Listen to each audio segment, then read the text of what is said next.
दोस्तों बैलिज्म academy YouTube channel में आपका फिर से बहुत बहुत स्वागत है। दोस्तों आज के इस वीडियो में हम पर्यावरण के मोस्ट इंपॉर्टेंट क्वेश्चंस को सॉल्व करने वाले हैं जो कि आपके यूपी टेट साथ ही साथ आपके सुपर टेट के लिए मोस्ट इंपॉर्टेंट है। दोस्तों इस वीडियो में मैंने सारे क्वेश्चन सेलेक्टेड लिए हैं जो कि आपके सिलेबस पर बेस्ड होंगे, साथ ही साथ आपके प्रीवियस ईयर क्वेश्चन पर बेस्ड होंगे। तो वीडियो को ध्यान से देखिएगा और वीडियो के लास्ट में मुझे जरूर बताइएगा कि आज के इस वीडियो में आपके कितने क्वेश्चन सही हुए। तो बिना देरी करते हुए चलिए शुरू करते हैं सबसे पहले क्वेश्चन से। सबसे पहला क्वेश्चन है, आयोडीन का उत्तम स्रोत कौन सा है? ऑप्शन आपके सामने है शैवाल, ऑप्शन बी कवक, ऑप्शन सी लाइकेन या फिर ऑप्शन डी इनमें से कोई नहीं। इसका सही आंसर हो जाएगा ऑप्शन ए शैवाल। दोस्तों याद रखिएगा कि जो समुद्र के किनारे घास होते हैं उनमें सबसे अधिक जो शैवाल होते हैं उनमें आयोडीन की बहुत अधिक मात्रा होती है, इसीलिए माना जाता है कि आयोडीन का सबसे उत्तम स्रोत शैवाल है। अगर आपसे पूछा जाता है कि लाल सागर का लाल रंग किसके कारण होता है तो याद रखिएगा शैवाल के कारण होता है। अगला क्वेश्चन, शाही रोग किसे कहा जाता है? ऑप्शन आपके सामने है haemophilia, option B marasmus, option C AIDS या फिर ऑप्शन डी रतौंध। इसका सही आंसर हो जाएगा ऑप्शन ए हीमोफीलिया। दोस्तों याद रखिएगा कि हीमोफीलिया एक अनुवांशिक रोग है और सबसे पहली बार ब्रिटेन की महारानी विक्टोरिया में देखने को मिला था। और इसमें क्या होता है, इसमें कहीं पर अगर कट लग जाता है तो वहाँ से खून निकलने लगता है और वो नहीं रुकता है। तो याद रखिएगा कि इसे शाही रोग के नाम से भी जाना जाता है। प्रोटीन की कमी से मरासमस रोग हो जाता है, एड्स जो है वो वायरस से फैलता है और रतौंधी जो है वो विटामिन ए की कमी से होता है। अगला क्वेश्चन, छोटा ताजमहल किसे कहा जाता है? ऑप्शन आपके सामने है बड़ा Imambara, option B Lal Qila, option C बीबी का मकबरा या फिर ऑप्शन डी स्वर्ण मंदिर। इसका सही आंसर हो जाएगा ऑप्शन सी बीबी का मकबरा। दोस्तों याद रखिएगा कि बीबी का मकबरा औरंगाबाद महाराष्ट्र में है और इसकी स्थापना औरंगजेब ने की थी। इसको अगर देखा जाए तो बिल्कुल सेम टू सेम आपको ताजमहल जैसा दिखेगा, इसलिए इसे छोटा ताजमहल भी कहा जाता है।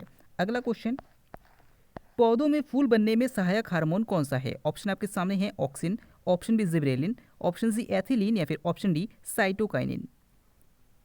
इसका सही आंसर हो जाएगा ऑप्शन डी साइटोकाइनिन। दोस्तों याद रखिएगा कि जो साइटोकाइनिन होता है ये हार्मोन पौधों में फूलों के बनने में सहायता करता है। ऑक्सिन जो है वो अनिषेक फलन यानी कि बिना निषेचन के फल बनाने में सहायता करता है, एथिलीन फलों के पकने में सहायता करता है और जो जिब्रेलिन है ये पौधों की वृद्धि के लिए आवश्यक हार्मोन है।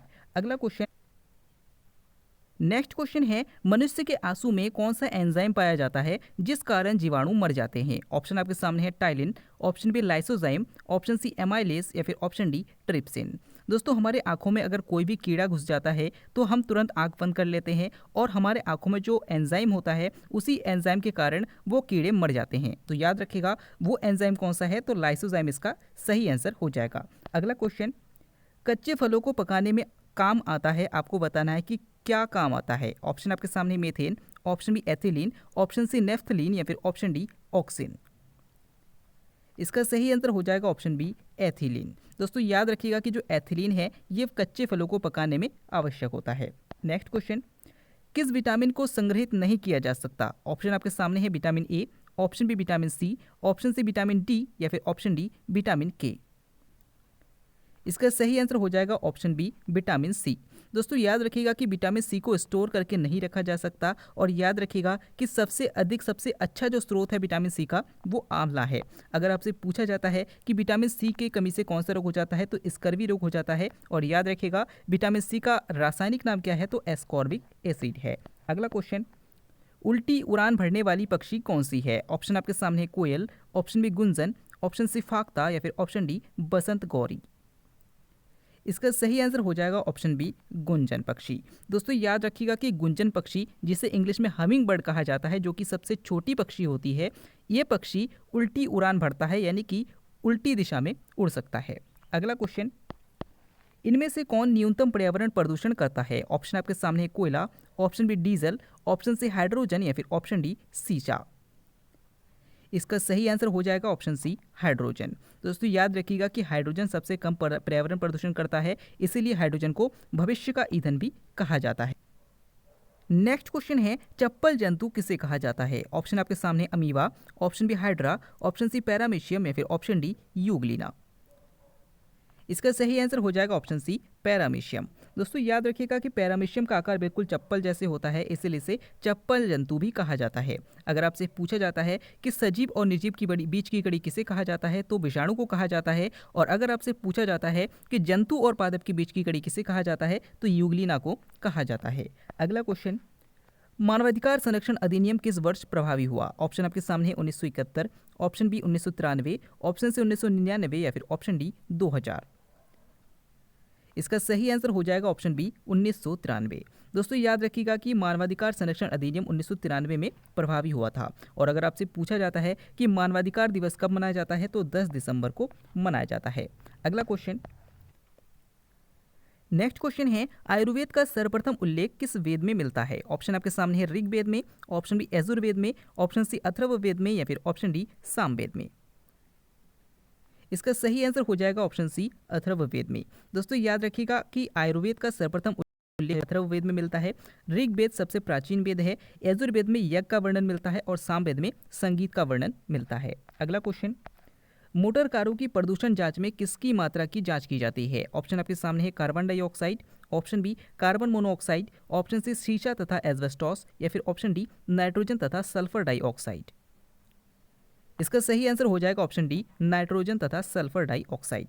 दोस्तों याद रखिएगा कि मोटर कारों की जो जांच की जाती है प्रदूषण की, उसमें नाइट्रोजन और सल्फर डाइऑक्साइड की जांच की जाती है। अगला क्वेश्चन, पृथ्वी 1 घंटे में कितने डिग्री देशांतर घूमती है? ऑप्शन आपके सामने है 4 degree, option B 10 degree, option C 15 degree या फिर ऑप्शन डी 30 डिग्री।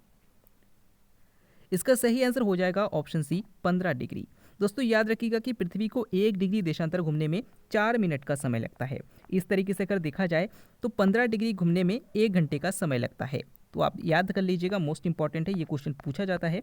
अगला क्वेश्चन, कोई विधेयक धन विधेयक है या नहीं, अंतिम रूप से कौन निश्चित करता है? ऑप्शन आपके सामने है राष्ट्रपति, ऑप्शन बी प्रधानमंत्री, ऑप्शन सी उपराष्ट्रपति या फिर ऑप्शन डी लोकसभा अध्यक्ष। इसका सही आंसर हो जाएगा ऑप्शन डी लोकसभा अध्यक्ष। दोस्तों याद रखिएगा कि कोई विधेयक धन विधेयक है या नहीं, अंतिम रूप से लोकसभा अध्यक्ष इसको निश्चित करता है। और याद रखिएगा कि जो अगर आपसे पूछा जाता है कि किस सदन में धन विधेयक को प्रस्तुत किया जाता है, तो याद रखिएगा लोकसभा में प्रस्तुत किया जाता है। अगला क्वेश्चन, उच्चतम न्यायालय के न्यायाधीशों की सेवानिवृत्ति की आयु कितनी होती है? ऑप्शन आपके सामने 50 वर्ष, ऑप्शन बी 55 वर्ष, ऑप्शन सी 62 वर्ष या फिर ऑप्शन डी 65 वर्ष। इसका सही आंसर हो जाएगा ऑप्शन सी ऑप्शन डी 65 वर्ष। दोस्तों याद रखिएगा कि उच्चतम न्यायालय यानी कि सुप्रीम कोर्ट के न्यायाधीशों की सेवानिवृत्ति की आयु जो होती है वो 65 वर्ष होती है। और हाई कोर्ट यानी कि उच्च न्यायालय के न्यायाधीशों की सेवानिवृत्ति की आयु जो होती है वो 62 वर्ष होती है। अगला क्वेश्चन, इनमें से कौन सुमेलित नहीं है? ऑप्शन आपके सामने है रूस Duma, option B America Congress, option C Australia parliament या फिर ऑप्शन डी नेपाल जातीय संसद। इसका सही आंसर हो जाएगा ऑप्शन डी नेपाल जातीय संसद। दोस्तों याद रखिएगा कि जिस प्रकार से हमारे यहाँ पर संसद कहा जाता है, उसी प्रकार से रूस में संसद को ड्यूमा कहा जाता है, अमेरिका में कांग्रेस कहा जाता है, ऑस्ट्रेलिया में पार्लियामेंट कहा जाता है। लेकिन नेपाल में इसे जातीय संसद नहीं कहा जाता, बल्कि इसे राष्ट्रीय पंचायत कहा जाता है। यानी कि ये ऑप्शन गलत है, ये हमारा सही आंसर हो जाएगा। अगला क्वेश्चन, अंतर्राष्ट्रीय न्यायालय के न्यायाधीशों की कार्य अवधि कितनी होती है? ऑप्शन आपके सामने 3 वर्ष, ऑप्शन बी 5 वर्ष, ऑप्शन सी 9 वर्ष या फिर ऑप्शन डी 10 वर्ष। इसका सही आंसर हो जाएगा ऑप्शन सी 9 वर्ष। दोस्तों याद रखिएगा कि अंतर्राष्ट्रीय न्यायालय के न्यायाधीशों की जो कार्य अवधि होती है उसकी अवधि 9 वर्ष होती है। और अगर आपसे पूछा जाता है कि अंतर्राष्ट्रीय न्यायालय का मुख्यालय कहाँ पर है, तो द हेग नीदरलैंड में है। अगला क्वेश्चन, खुला नाला किस नदी को कहते हैं? ऑप्शन आपके सामने है Godavari, option B Yamuna, option C Narmada या फिर ऑप्शन डी ताप्ती। इसका सही आंसर हो जाएगा ऑप्शन बी यमुना। दोस्तों याद रखिएगा कि यमुना के जो प्रदूषण के कारण इसे खुला नाला भी कहा जाता है। और अगर आपसे पूछा जाता है कि जो कालिंदी है, कालिंदी किस नदी को कहते हैं, तब भी आपका आंसर हो जाएगा यमुना। सबसे लास्ट क्वेश्चन जिसका आंसर आपको हमें कमेंट के द्वारा बताना है, क्वेश्चन है भारतीय संविधान के किस अनुच्छेद में शिक्षा का अधिकार की व्याख्या की गई है? ऑप्शन आपके सामने है अनुच्छेद 51A, ऑप्शन बी अनुच्छेद 368, ऑप्शन सी अनुच्छेद 332 या फिर ऑप्शन डी अनुच्छेद 21A।